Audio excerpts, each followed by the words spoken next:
السلام علیکم ناظرین، عامل حمزات قاری حافظ شفقت رسول خاکی آپ کی خدمت میں حاضر ہوں۔ جناب، میں آپ سے کہنا چاہ رہا تھا کہ ایک دفعہ میں قبرستان میں کھڑا ہوں، ایک دفعہ انسان رات کو سونے سے پہلے اپنے گریبان میں دیکھے کہ اس نے صبح سے لے کے شام تک کیا کیا، کسی کا بھلا کیا، ایز اے انسان ہونے کے ناطے اس نے آج سارا دن کیا کیا، اللہ کو کتنا یاد کیا جس نے اس کو پیدا کیا، اس کے محبوب صلی اللہ علیہ وسلم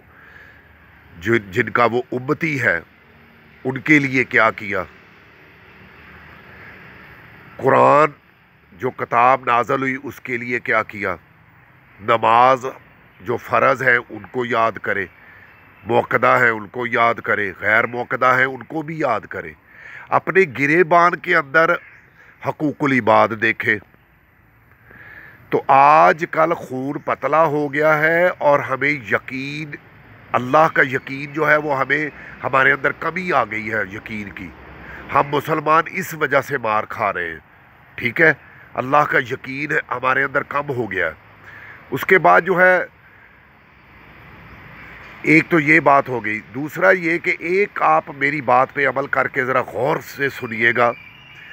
کہ خدا کی قسم آپ ایک دفعہ اپنے اندر احساس پیدا کریں، اپنے اندر بیٹھے ایک منٹ کے لیے آپ آنکھیں بند کر کے نا، اس طرح کر کے اتحیات میں یا جہاں پر آپ بیٹھے ہیں آنکھیں بند کریں اور سوچیں کہ آپ مر چکے ہیں، ابھی مرے آپ، اب مر گئے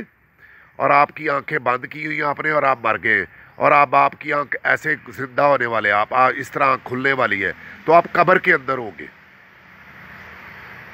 قبر تو ہر کسی کو پتہ ہے نا کیا ہوتی ہے قبر۔ اب مر گئے ہیں تو آپ کی آنکھ کھلی اور قبر نہ بڑی ہوئی ہے، کمرہ بھی نہیں بڑا، میں نے دیکھا ہوا ہے، میں نے خواب میں اپنے یوٹیوب میں بتایا ہوا ہے، میں نے خواب دیکھی ہے، قبر کو دیکھا ہوا ہے اندر سے، ٹھیک ہے۔ تو آپ ایک منٹ کے لیے ذرا تصور تو کر کے دیکھیں کہ آنکھیں بند کی ہیں اور اب آپ کی آنکھیں ایسے کھلی ہیں تو اور آپ قبر کے اندر ہے، کفن کے اندر موجود ہیں، آپ لیٹے ہوئے ہیں اور گردن آپ کی ایسے ہے، کیا بیتے گی آپ پہ؟ اگر آپ کے اعمال ہی نہ ہوئے آپ کے پاس اور قبر بھی بڑی نہ ہوئی، کمرہ نہ بنا بڑا 12x12 کا کمرہ نہ ہوا، تو کیا کرو گے؟ مجھے بتاؤ، یہ کیا کرو گے آپ؟ آنکھیں کھل گئی ہیں، اب ٹائم نہیں ہے، ختم نیکیاں، معافی، یا اللہ معاف کر دے، یا اللہ غلطی ہو گئی، یا اللہ مجھ سے یہ ہو گیا، اللہ میں دنیا میں کرنا چاہتا تھا، یہ وہ کرنا چاہتا تھا، اللہ مجھے معاف کر دے۔ نہ، جو آپ کر کے چلے گئے وہ آپ کے ساتھ چلا گیا۔ اب دیکھیں نا، یہ قبروں میں پڑے ہوئے ہیں، دیکھیں نا، میں اپنے بھائیوں کو کہتا ہوتا ہوں انسان اپنا برا خود کرتا ہے، کوئی کسی کا برا نہیں کرتا۔ یہ قبر میں پڑے ہوئے ہیں، میرے ماں باپ بھی پڑے ہوئے، یہ دنیا پڑی ہوئی ہے قبروں میں، بس اب ان کا ٹائم ختم ہو گیا دنیا کا، اب توبہ کے دروازے بند ہو گئے، جنت دوزخ جو ملنا تھا مل گیا، ٹھیک ہے۔ یہ اعمال، تو یہ سوچو کہ تم جب قبر میں اٹھو گے تو اگر کسی کا تم نے حق کھایا ہوا تو کیا کرو گے؟ اگر تم نے کسی گھر کو برباد کرتے ہوئے کالے علم کا استعمال کیا ہوا تو کیا کرو گے؟ جب حضور صلی اللہ علیہ وسلم نے فرما دیا کہ جس نے کالا علم کیا وہ ہم میں سے نہیں، پھر کیا اس ہستی کے سامنے جا کر کھڑے ہوگے تو کیا کہو گے؟ خدا کا خوف کھاؤ اور دوزخ کی آگ کو دیکھو، اپنی آنکھیں کھولو، اپنے قرآن پر یقین کرو، قرآن پر، کالے علم پہ یقین نہ کرو، نوری علم قرآن پاک کتاب، الف لام میم ذالک الکتاب لا ریب فیہ، یہ پاک کتاب ہے، اس پر یقین کرو، خدا کا واسطہ ہے، اس پر یقین کرو کہ یہ پاک کتاب ہے اور رہے گی، یہ پاک کتاب ہے، اس پر یقین کرو، پاک کتاب پر۔ تو خدا کے لیے اپنے آپ کو سدھارو، اپنے آپ کو ٹھیک کرو مسلمانوں، اپنے آپ کو ٹھیک کرو، اپنی قابلیت باہر لے کر آؤ، اپنے آپ کو سدھارو، اپنے آپ کو سیدھے راستے پرورش کرو، اپنے بچوں کی قرآن پاک پر پرورش کرو کہ قرآن ہی تمہارا حل ہے، قرآن ہی تمہارا حل ہے، قرآن ہی تمہارا حل ہے، قرآن ہی کرے گا سب کچھ، قرآن ہی کر سکتا ہے سب کچھ، قرآن ہی طاقت ہے سب سے بڑی، ہر آیت کے اوپر ہر زندگی کا ہر لمحہ موجود ہے۔ میں نے پچھلی ویڈیو میں کہا کہ اپنی بیٹیوں کو سورہ یاسین حفظ کرواؤ، اور ان کو یہ بات کہہ کے بھیجو گھروں میں کہ اگلے گھروں میں جا کر سورہ یاسین ضرور پڑھتی رہنا، کیونکہ اللہ تبارک و تعالیٰ کی اگر تم رحمت چاہتی ہو اپنے اوپر، اپنے خاوند کے اوپر، اپنے گھر کے اوپر، تو سورہ یاسین پڑھ کر حفظ کر کے جاؤ اس گھر میں، اور یہ مت کہو کہ اب وہاں پہ جا کر اپنے اگلے گھر کو توڑ دینا، اگلے گھروں کو آگ لگا دینا، یہ نہیں کہنا، ان کو یہ تربیت نہیں دینی، ان کو کہنا ہے کہ وہیں پہ بسنا ہے تم نے، یہ تمہیں سورہ یاسین دے دی ہے، اپنی ہر مشکل پر سورہ یاسین کو پڑھنا، سورہ یاسین کو یاد کرنا۔ تو شکر ادا کرنا چاہیے جن گھروں میں نیک عورتیں آتی ہیں، جن گھروں میں بد عورتیں آتی ہیں نا وہ گھر برباد ہو جاتے ہیں،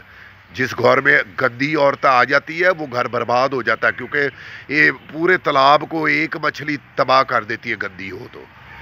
تو گھر تباہ ہو جاتے ہیں، برباد ہو جاتے ہیں، مر جاتے ہیں لوگ۔ گندی عورت ہوتی ہے وہ گندے کام کرنے کے علاوہ اس کے پاس کام ہی نہیں ہوتا، تو اللہ سے پناہ مانگنی چاہیے، اللہ سے معافی مانگنی چاہیے۔ تو ہمارے اندر ہی ساری نسلیں موجود ہیں، انسانوں کے اندر ہی، اچھی بھی بری بھی، اور ہر طرح کے ہر رنگ کی عورت ہے، ہر رنگ کا مرد ہے۔ تو خدا کے لیے اپنے آپ کو سدھارو گے، قرآن پر یقین رکھو گے تو اللہ تعالیٰ کی ہر مشکل جو ہے آسان۔ میں آج الحمدللہ 3 سال سے قرآن پاک پڑھ رہا ہوں، اور الحمدللہ اللہ کا کرم ہے، اللہ کا شکر ہے اس ذات کا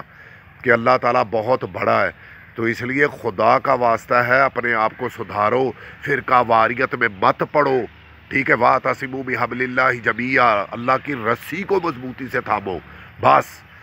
کسی چیز میں جانے کی ضرورت نہیں، کسی کے پاس جانے کی، خود عامل بنو، خود کامل بنو، خود اکمل بنو، خود سب کچھ بنو۔ قرآن پر یقین کرو، قرآن کو پڑھو، قرآن کو دیکھو، قرآن کا ترجمہ پڑھو، قرآن کو جب تم محسوس کرو گے تو قرآن تمہیں محسوس کرے گا، تو تمہیں دنیا کی ہر مشکل جو ہے وہ تمہاری حل ہوگی۔ تو خدا کے لیے اپنے آپ کو تھوڑا سا سدھارو اور قرآن پڑھو، سورۃ تغابن اپنے گھروں میں پڑھاؤ، سورہ یاسین مبین کے ساتھ سورہ یاسین پڑھو، اپنے گھروں میں 77 دفعہ پڑھاؤ سورہ یاسین، سورہ تغابن 77 دفعہ پڑھاؤ ہر چاند کی پہلی سے 11 تاریخ تک۔ اپنے گھروں کو روشن کرو، اپنے گھر کے اندر نور پیدا کرو، تاکہ تمہارے گھروں میں سکون آئے، لڑائی جھگڑے ختم ہو۔ خدا کے لیے اپنے آپ کو سدھارو، اپنے آپ کو ٹھیک کرو، اپنی اولادوں کو ٹھیک کرو، قرآن پر لگاؤ کہ قرآن کا عمل،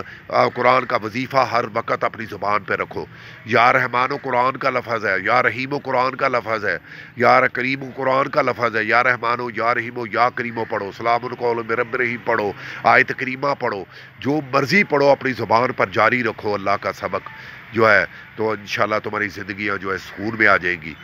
تو میری ویڈیو جو ہے خدا کے لیے سبسکرائب کروائیں، ہر مسلمان پر فرض ہے کہ میری ویڈیو سبسکرائب کرے، اور میری ویڈیو زیادہ سے زیادہ اگلے دوسرے لوگوں کو بھی بولے، تاکہ مسلمان جو ہے وہ ہر جگہ پر مسلمانوں کا ساتھ دو، ہر جگہ پر مسلمان ایک صف میں اکٹھے ہو جاؤ۔ جو صف تم توڑ بیٹھے ہو، جو صف میں تم فاصلہ لے آئے ہو، اس صف میں اکٹھے ہو جاؤ، ایک ہو جاؤ پورے مسلمان۔ تو پھر اگر کامیابی چاہتے ہو تم تو انشاءاللہ تعالی اللہ تعالی ہم پر رحم کرے، اور اسی طرح ہمیں عمل کرنے کی توفیق عطا فرمائے۔ وآخر دعوانا ان الحمدللہ رب العالمین۔